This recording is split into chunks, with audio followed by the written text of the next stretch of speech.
drinks. KhalilBottling.com. Thanks for watching Arizona PBS, a viewer-supported community service of Arizona State University.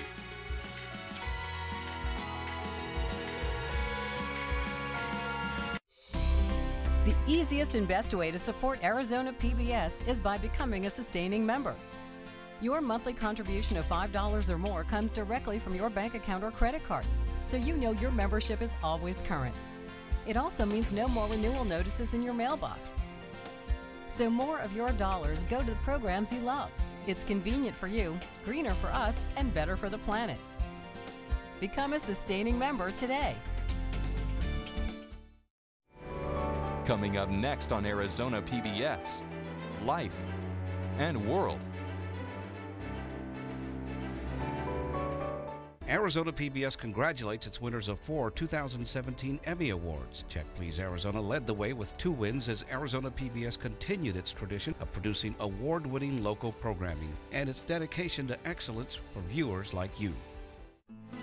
Coming soon to Arizona PBS. Next time on the Vietnam War, 1968, America reels from unrest and assassinations as the Tet Offensive explodes across Vietnam. Here's every NVA in the world trying to kill me. When the Vietnam War continues. Tuesday night at 8 on Arizona PBS. Support for Arizona PBS comes from viewers like you and from Ironwood Cancer and Research Centers, personalized cancer care through medical oncology, radiation oncology, and radiology services, focusing on emotional, physical, and social support, outsmarting cancer one patient at a time. I'm David Goldstein, owner of Biltmore Loan and Jewelry. We buy or loan on upscale assets. We have over 30 years of experience in determining values of automobiles, jewelry, art, collectibles, and antiques. For more information and appointments, Biltmore Loan. From the Cronkite Studios in downtown Phoenix, this is Cronkite News. Opioid fraud, an elaborate ring out of commission accused of falsifying prescriptions, how they did it, and the charges they're now facing. Also tonight, the Arizona response. The investigation into possible Russian meddling in the 2016 election lands 2 former Trump campaign staffers under federal arrest. And celebrating Halloween, some Valley kids would have missed the chance to dress up and go trick-or-treating if it wasn't for a local nonprofit. Cronkite News starts now. Good evening and welcome to Cronkite News on Arizona PBS. I'm Sydney Eisenberg. And I'm Victoria Mendoza. Thank you for joining us. An elaborate ring to fraudulently prescribe prescription pain medication is now out of commission, and the case serves to show the depths of criminal activity now linked to the opioid crisis here in Arizona. Cronkite News reporter Kevin Gessner has the details on the crime ring, which led to 8 indictments today. Attorney General Mark Brnovich announced 2 arrest warrants today for a mastermind and her accomplice who made up fake prescriptions to get people pain pills, skipping state-mandated checks. But neither 29-year-old Amanda Lee Doyle or 25-year-old Gavin Robo have been located. And here's how the ring worked, according to the Attorney General's office. Amanda Lee Doyle is a former medical billing assistant employed at Silver Creek Medical Associates in Bullhead City. According to the indictment, Doyle used her position to create fake electronic prescriptions for opioids. Doyle allegedly recruited patients so she could create fictitious patient profiles in a software program used to write electronic prescriptions. According to the Silver Creek Medical Associates, those patients were never seen by a doctor. Doyle allegedly wrote fraudulent prescriptions for those patients and then demanded the patients give her back a portion of the pills after the prescriptions were filled. According to the numbers from the State Department of Health in Arizona, nearly 400 people have died from overdoses since June 15th. Checking the state's database for those with a prescription history, about 40% of those suspected of overdose had received opioid prescriptions from 10 or more doctors. Doyle faces 26 felony charges for fraudulent opioid prescriptions. 7 others, including Robo, also face charges. In the media center, Kevin Gessner, Cronkite News. Cronkite News is dedicated to covering the opioid crisis. Our documentary, Hooked RX, From Prescription to Addiction, highlights the problems of painkillers here in Arizona. Find resources for getting help online at hookedrx.org. Arizona leaders in the nation's capital are sounding off after President Donald Trump's former campaign manager Paul Manafort and former Trump campaign official Rick Gates both pleaded not guilty to federal felony conspiracy charges. It's all connected to an investigation into potential Russian meddling in the 2016 election. Reporter Madison Connor is tracking the latest. Manafort and Gates surrendered to federal custody this morning. They face charges that include conspiracy against the United States, conspiracy to launder money, and providing false statements. Representative Raul Grijalva released the following statement after hearing the news. Where there's smoke, there's fire, and where there are alleged tax cheats and conspirators, there's the Trump campaign. The immediate question is whether President Trump allows our justice system to work or if he attempts to help his henchmen, Paul Manafort, Rick Gates, and others, skirt accountability and consequence for their crimes against the American people. But those who support the president expressed concern about the source of the evidence used to issue the indictments. That's why I'm real happy Congress is going to be looking into it. I'm excited about that opportunity. I've been asking for it amongst some of my colleagues on the Judiciary Committee for months now for this opportunity. And now that this evidence regarding Fusion GPS is out, and the stories that are out saying that's what FBI relied upon in its investigation, I think we need to really get to the bottom of this. Representative Andy Biggs is referring to the unverified dossier created during the 2016 campaign. If convicted, Manafort faces between 151 to 181 months in prison, while Gates faces 121 to 151 months, and both will appear before the court on November 2nd. President Donald Trump tweeted that the alleged misdeeds by his former campaign chairman were years ago and insists there was no collusion between his 2016 campaign and Russia. In the broadcast center, Madison Connor, Cronkite News. And one of President Donald Trump's policies involving the military may have to be walked back. This after a federal judge in Washington blocked parts of the administration's transgender military ban. Today's ruling stops the military from prohibiting transgender people from enlisting or re-enlisting, but the court did uphold a portion, including one that blocks military personnel from having sex reassignment surgery. Common items like laptops, tablets, even children's toys. The Transportation Security Administration says they've all been used to disguise explosive devices. That's why the TSA is now requiring flyers to go through another security step before boarding a plane, as Cronkite News reporter Andrew Nicola explains.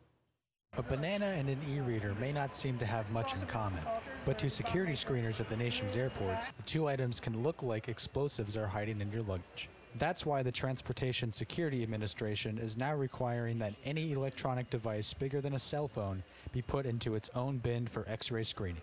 We're asking people to remove their small electronic devices larger than a cell phone from their carry-on bags and put them in a bin with nothing above them, nothing below them, so we can get a good, clear image of a good, clear X-ray image. Farbstein showed how those devices can be taken apart and used to hide explosives.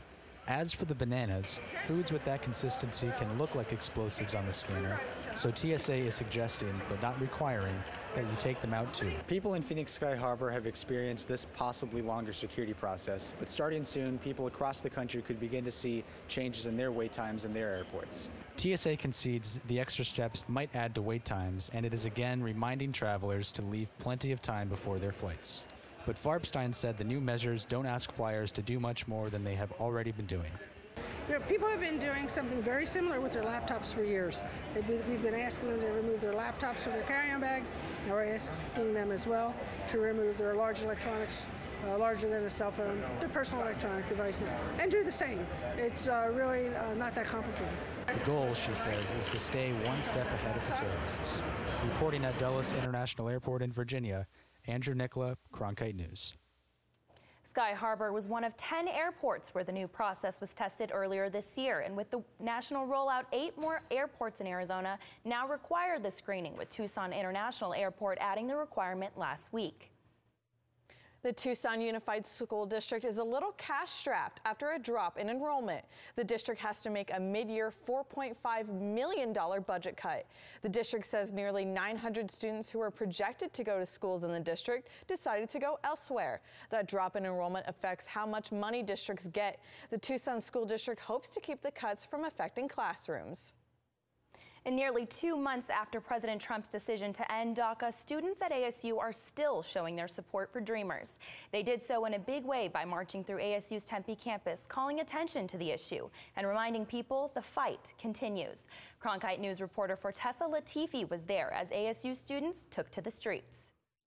This is what democracy looks like! All different kinds of voices coming together as one and fighting for the rights of Dreamers. I'm an ally. So I support DACA and I support their rights to be here. I have an undocumented DACA sister who's also a recipient, and I am here for her. According to estimates by ASU's administration, there are between 250 and 300 DACA students at ASU. Thursday's march was also used as a battle cry against Arizona Attorney General Mark Brnovich. Brnovich is currently suing the Arizona Board of Regents, alleging too many sharp increases in tuition in Arizona public universities. However, for some who participated in the demonstration, the real reason behind the lawsuit is to deny in-state tuition for DACA students. Please don't take away our education. We want to get educated and give back. We want to uplift communities and people from all backgrounds. At one point, students read from their newly written Sun Devil Constitution. All students are equal, regardless of skin color, nationality, gender, immigration status, or appearance. With uncertainty looming in the future, DACA student Vasti La Madrid says demonstrations like these give her the strength to face what may come next. And I feel like it's not just us, we have a whole community behind us. So it's definitely empowering, and we definitely feel like we're strong enough to fight whatever it is that we have to. In Tempe, Fortessa Latifi, Cronkite News. If Congress doesn't act in favor of DACA recipients by March, as many as 30,000 people per month for the next 2 years could lose their protected status. A Valley High School football team played a game for the first time since one of their teammates died. Coming up on Cronkite News, we talked to the coach about what it meant for his players to take the field. Also, one local organization is using a new grant to renovate its urban farm, how their produce is changing the lives in their community. I'm Judy Woodruff, anchor and managing editor of the PBS NewsHour. The journalists of tomorrow face a fast-changing media landscape, but quality news remains vitally important to our communities, our country, and our world. At ASU's Walter Cronkite School of Journalism and Mass Communication, students learn solid, reliable reporting, holding the powerful accountable, and rebuilding the public's trust. The Cronkite School and Arizona PBS, preparing the next generation for a stronger future of journalism.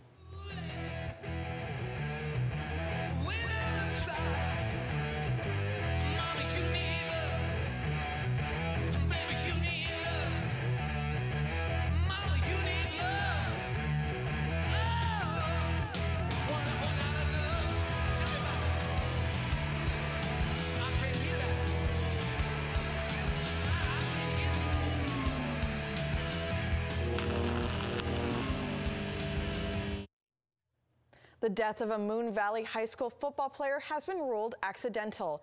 Investigators say 16-year-old Carlos Sanchez died of blunt force trauma to the head while blocking in the team's game on October 20th. Cronkite News reporter Tyler Paley went to the school's final home game on Friday and saw an outpouring of community support. It seemed like any other football game. The band playing, the cheerleaders flying, and plenty of big plays. The mood today is actually very good. Everybody's glad to be here. But this was no ordinary football game. Back on October 20th, 16-year-old Carlos Sanchez took this field. On a play, he was making a block. He took a hit. He got up under his own power and made his way to the sideline, where he collapsed and started seizing. 2 days later, he died at a Phoenix hospital. On Monday, I was in a cloud of guilt and doubt and fear, and I tried to talk them into not playing this game. Coach Milliken and the staff said, if you don't want to play, we understand. We're not going to force you to play. Again, it's your guys' decision. And from what I understand is more than 95% of the remaining players said that they wanted to play. The game wasn't close, and the Rockets lost to Peoria by a score of 53-8. But the memory of Sanchez is what prevailed on Friday night. And to Milliken, that's the best legacy he could leave. Off the field, just just always had a smile on his face. Always, he was the kid walking up and down the sideline trying to keep people's spirits up when the game went bad. He was just a source of strength for this team. The Arizona Interscholastic Association told Cronkite News the school followed the proper protocols and emergency procedures after the play. In Phoenix, Tyler Paley, Cronkite News. Now, if you want to help, the team's Booster Club has set up a GoFundMe page for the Sanchez family. Visit our website at cronkitenews.azpbs.org to find out more. A $250,000 grant will help an urban farm that feeds the homeless. To do even more, reporter Tim Johns takes us to St. Vincent de Paul's urban farm to see what this money will mean.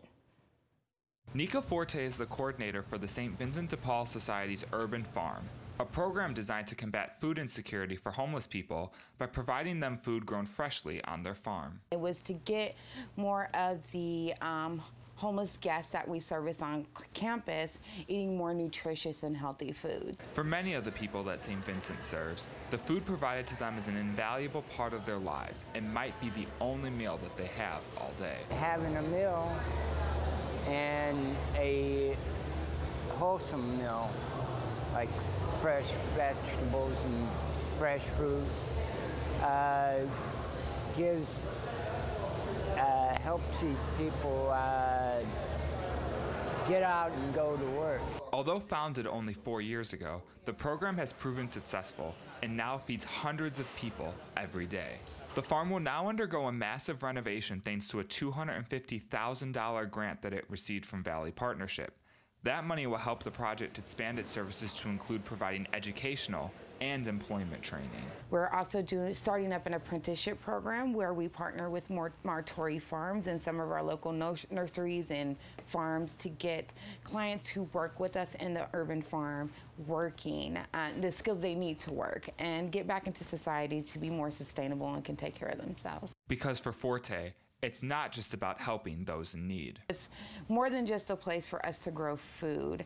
We want it to be kind of a vehicle for whole health and wellness. And Forte is looking forward to having her plate full with the new program starting up on the farm. In Phoenix, Tim Johns, Cronkite News. The urban farm's renovations will double its current growing capacity in addition to providing the new apprenticeship programs. The farm plans to have renovations completed by Saturday, November 4th. During Halloween, there's plenty of pop-up haunted houses for trick-or-treaters to enjoy. But there are some homes where the haunting doesn't stop. Coming up on Cronkite News, buyer beware. Are realtors keeping secrets from you? Find out what spooky home information they don't have to disclose unless you ask about it. It is overcast today in Phoenix with 84 degrees and a humidity of 19%. Now, those cool temperatures are finally coming our way, but how low are they going to get? We'll talk more about that next. This fall. I'm so excited! What? From the inspiring to the amazing. You're in the presence of history. The compelling. He said, "Welcome home." It was just a powerful moment. To the astounding. I promised myself I wouldn't cry. And from the breathtaking. This is real. A journey to Mars. To the electrifying. We're going to change the world. All this and more. All this fall. Oh my God! Fridays, it's at Cronkite News, your social sharing connection where you choose the news. Facebook likes and shares, tweets, retweets, and favorites. YouTube views and subscriptions. We're watching you watch us. From our digital home at cronkitenews.azpbs.org to your television, web browser, or mobile device. Find us on Facebook, Twitter, and YouTube. Then join us for at Cronkite News, our weekly refresh, each Friday at 5 on Arizona PBS. I'm Ted Simons, host and managing editor of Arizona Horizon. Join us each weekday at 5:30 and 10 as we bring you the top newsmakers who impact the state. We cover the stories in depth that shape and affect our local communities, and we take the time to ensure that all voices are equally heard. For more than 30 years, Arizona Horizon has been your voice and your source for what matters most, right here on Arizona PBS. Haunted houses are popular around this time of year, but would you knowingly buy a house rumored to have ghosts? And Kiriko Marinier is at the Hotel San Carlos in downtown Phoenix. Long rumored to be haunted, she's been looking into what sellers have to disclose when it comes to those rumors. This hotel has offered ghost tours in the past that have attracted a lot of curious visitors. However, that is not always the case for the real estate industry, where selling a potentially haunted house would only attract the bravest of buyers. Yes, Casey Moore's is a haunted house. David Schleifer is the general manager of Casey Moore's Oyster House in Tempe. He's been working at the bar since 1989, and in that time has seen his share of paranormal activity. All of a sudden, my tie went to the left, and it went back to the right. And I felt it, and I stopped. In 1983, Patricia St. Vincent did not know the house was haunted until after she bought it. Arizona law says that sellers must disclose certain things about a home, such as its structural integrity and environmental issues it may have. Paranormal activity? Not on the list. When it comes to like a haunted house, that's what's called like a psychological effect of the property. So there's no obligation to disclose it automatically in Arizona. Salvion says if asked, sellers have to tell the truth about if a house is believed to be haunted. A case in New York dealt with a seller who had previously advertised the house as haunted, but held that information when a potential buyer asked about it. So later the buyer was able to get out of the deal because there was no investigation that the buyer could have done. You have to do your due diligence, do your research, maybe talk to the neighbors, and find out if the house is rumored to be haunted. Real estate agent Shelly Sakala says the Hotel San Carlos is believed to be haunted, which is a reason some people stay there. But at Casey Moore's, they say ghost rumors are not really a selling point. It just comes with the charm and the mystique, and it's a story to talk about. A recent study on Realtor.com says that 33% of people would be willing to live in a haunted house, depending on the type of paranormal activity. In Phoenix, and Kiriko Marinier, Cronkite News. This year's summer has been dragging on. We've been above 90 degrees for 192 days. Christiana Fadul is here with a look at our full forecast. Christiana, it looks like we may finally be done in the 90s. Yes, there is finally good news for us here. So right now in Phoenix, it is 85 degrees, mostly cloudy with a humidity of about 85%. Now, as we take a peep at the weather moving through the entirety of the Southwest, we are not really seeing any rain coming our way, just a bunch of clouds. So right now this year, this will be the first year since 1999 where Arizona has not seen a bit of rain. So now moving into our forecast for the entirety of the state, we are going to see those cooler temperatures pretty much throughout the entire state, as I said before. So in the Grand Canyon, it's 61 degrees, in Lake Havasu, 86, and then in Tucson, it is 83.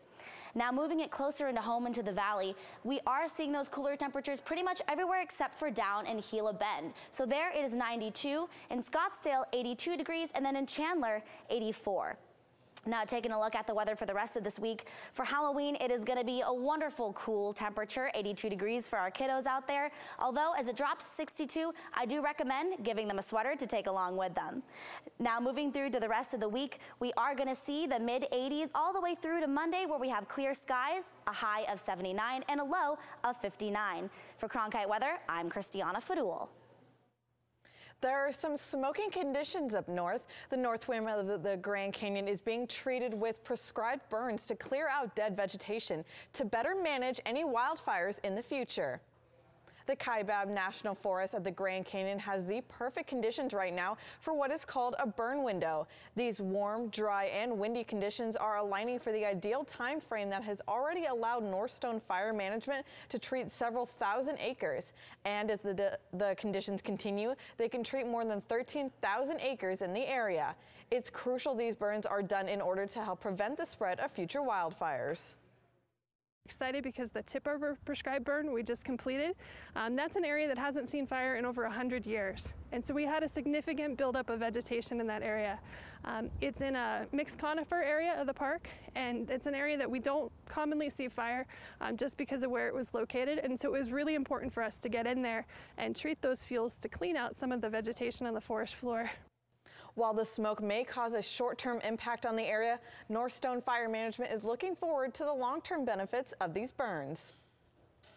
A Valley nonprofit is making sure some Valley kids can celebrate Halloween. Still ahead on Cronkite News, we were there as the kids were given their Halloween costumes for free.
Halloween is tomorrow, but some Valley kids would have missed the chance to dress up and go trick-or-treating if it weren't for a local nonprofit.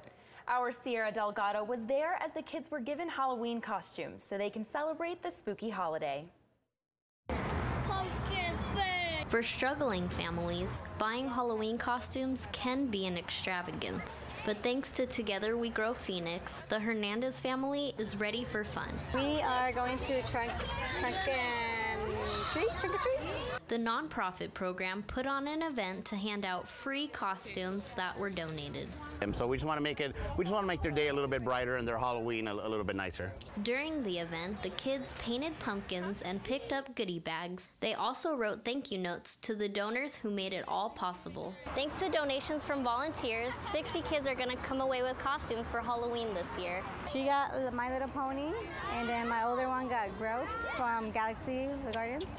And then my other one has Spider-Man, and my niece has got the Disney princesses. Hernandez says she's thankful for the costumes and the activities that brought the community together.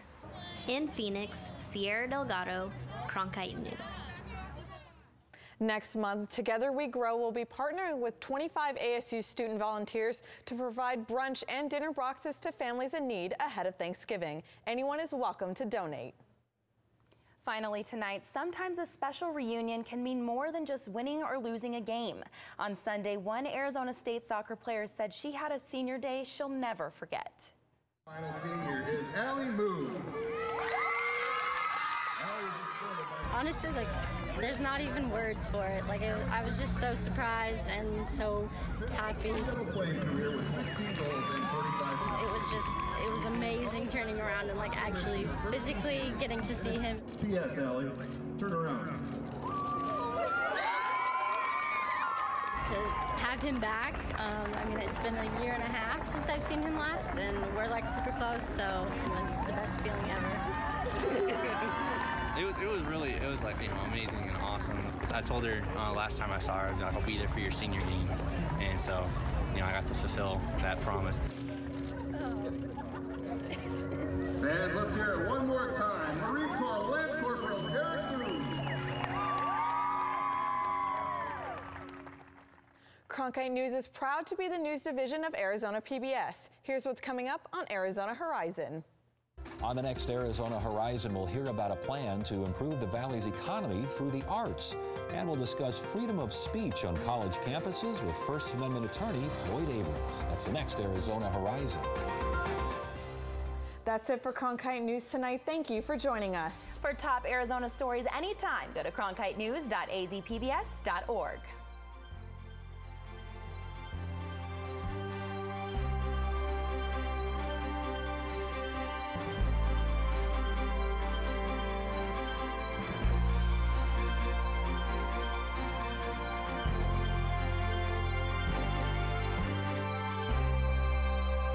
Support for Arizona PBS comes from viewers like you and from Hospice of the Valley, medical, social, and spiritual care for patients nearing end of life, and support for their families.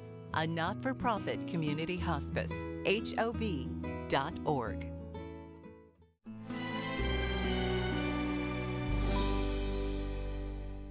Next time on Antiques Roadshow, check out our tribute to America's treasures from every state. Be still my heart. No way. Way. Maybe I gotta get a couch here.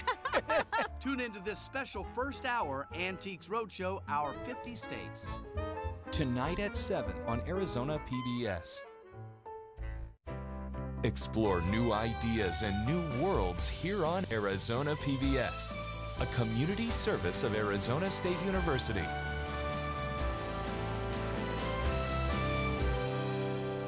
Arizona PBS programming is brought to you in part by the underwriting support of local businesses. Learn how you can support Arizona PBS and grow your own business by reaching viewers like you.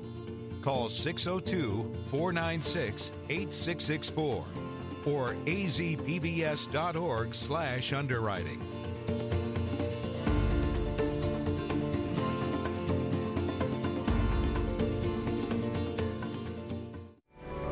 Coming up next on Arizona PBS, Life and World. Congratulations to Cronkite News, winner of the National Edward R. Murrow Award, the Broadcast Education Association Award, and Best Student Newscast by the Society of Professional Journalists, as well as 7 Regional Student Production Awards on the Rocky Mountain Emmys. Coming soon to Arizona PBS.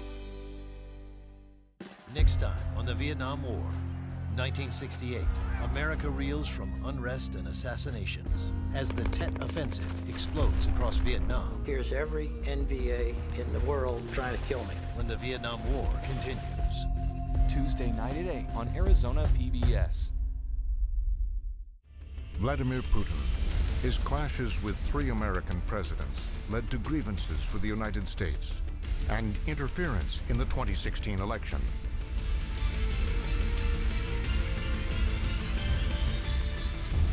Wednesday night at 9 on Arizona PBS.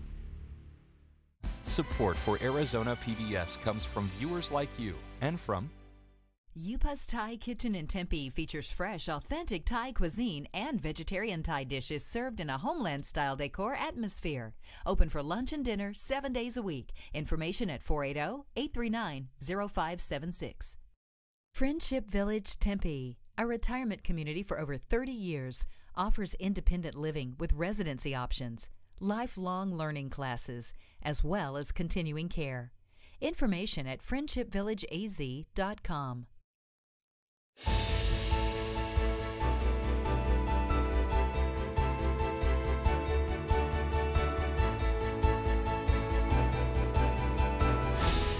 Coming up next on Arizona Horizon, a former Trump advisor pleads guilty and 2 former Trump campaign officials are indicted in the investigation of Russian interference in the 2016 election.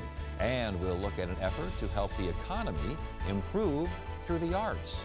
Those stories next on Arizona Horizon.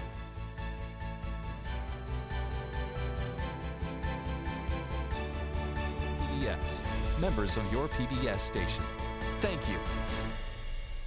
Good evening and welcome to Arizona Horizon. I'm Ted Simons. The first charges came out today in Special Counsel Robert Mueller's investigation into Russian meddling in last year's election. President Trump's former campaign chairman Paul Manafort and Manafort's chief deputy Rick Gates were indicted on conspiracy and money laundering charges. Those charges not necessarily related to the Trump campaign or Russian interference, but it was also announced today that former Trump campaign advisor George Papadopoulos pled guilty earlier this month to lying to the FBI about reaching out to a contact with ties to the Kremlin. White House reaction came from spokesperson Sarah Huckabee Sanders. We've been saying from day one there's been no evidence of Trump-Russia collusion, and nothing in the indictment today changes that at all. As for other reaction to today's announcement, Arizona Democratic Congressman Raul Grijalva issued a statement saying, quote, "The immediate question is whether President Trump allows our justice system to work or if he attempts to help his henchmen, Paul Manafort, Rick Gates, and others, skirt accountability and consequence for their crimes against the American people and our democracy. I urge President Trump to keep his tiny orange thumb off the scales of justice." Joining us now to sort all of this out is Paul Charlton, partner at Steptoe & Johnson and a former U.S. attorney for Arizona. Also with us is Tim Eckstein, an attorney with Osborne Maladon. Good to have you here. Both of you. Thank you so much for this. There's a lot to go on here. I know the headline started with Manafort and Gates. We're going to get to Manafort and Gates, but it seems to me like this Papadopoulos thing is your lead. Who is George Papadopoulos? Well, you're exactly right. Among the charges that were revealed today, that is the more significant as it relates to Mr. Papadopoulos. Mr. Papadopoulos worked on the Trump campaign and critically here, Ted, was arrested in July for having made false statements to the government about his involvement with the Russian nationals. Now, arrested in July, we're only hearing about it today. We're only hearing about it today because Mr. Papadopoulos has been cooperating with the government, giving the government information, and in exchange for that information, he received what could only be described as a screaming deal. A great sentence, 0 to 6 months, and we can only imagine what kind of information that must have been worth for the government. So cooperating against the Trump administration almost certainly, and cooperating as it relates to Russians involved with the Trump campaign. Plea deal was earlier this month. It's a lot of time, isn't it?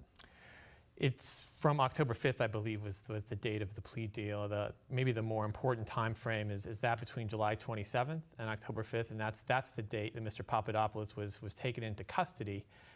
Presumably during that period of time, he was providing cooperation through interviews and potentially through wearing a wire and communications that he may have had at that point with individuals who had been involved in the Trump campaign in 2016. So I'm sure anyone who spoke with Mr. Papadopoulos over that period of time is thinking very seriously about what they may have said to him. As Paul said, this seems like a pretty good deal. Does that represent pretty good information coming from him?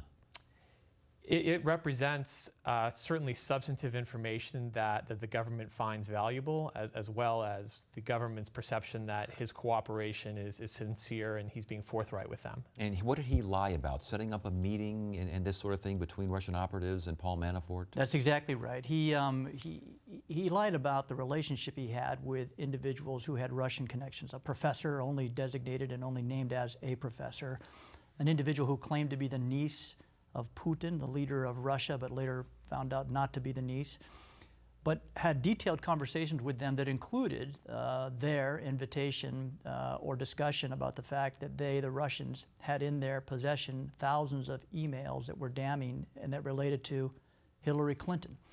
So that's the kind of information that we've been hearing about for a long time. This is the first time we've seen it under oath. This is the first time we've seen it from an individual who's now cooperating with the government in that regard. Administration says he wasn't a big deal. He wasn't very important. He was just overeager doing things that we weren't aware of. Anyone buying that? I can't speak for others. I mean, and I can only speak for the facts that we know about, which is he was identified by Donald Trump, when he was a candidate in early March, as one of 5 individuals who was providing foreign policy advice, only one of 5, to the campaign. There's a photograph of Mr. Papadopoulos and Mr. Trump, and then Senator Sessions seated around a table. I think this is the end of March for a foreign policy team meeting. There are hundreds or thousands of communications back and forth between Mr. Papadopoulos and individuals at various levels of the campaign. That's a tough sell to say that he really wasn't all that involved, isn't it? And you don't give an individual like that the kind of deal that Bob Mueller, the special counsel, gave him unless he's going to give you significant information. You don't arrest him as he arrives in Dulles Airport unless there's probable cause to believe that he's committed a crime. And he doesn't plead guilty unless he knows that there's proof beyond a reasonable doubt that he's committed a crime. So all of that is to say that when Sarah Huckabee Sanders says that the indictment doesn't show any connection between the Trump administration and collusion, she may be technically correct if she's talking about the Manafort indictment. But as it relates to Mr. Papadopoulos, it is incorrect to say that. Let's talk about the Manafort indictment. Who is Paul Manafort? Who is Rick Gates? Paul Manafort was, for a number of months, the campaign manager for the Trump administration.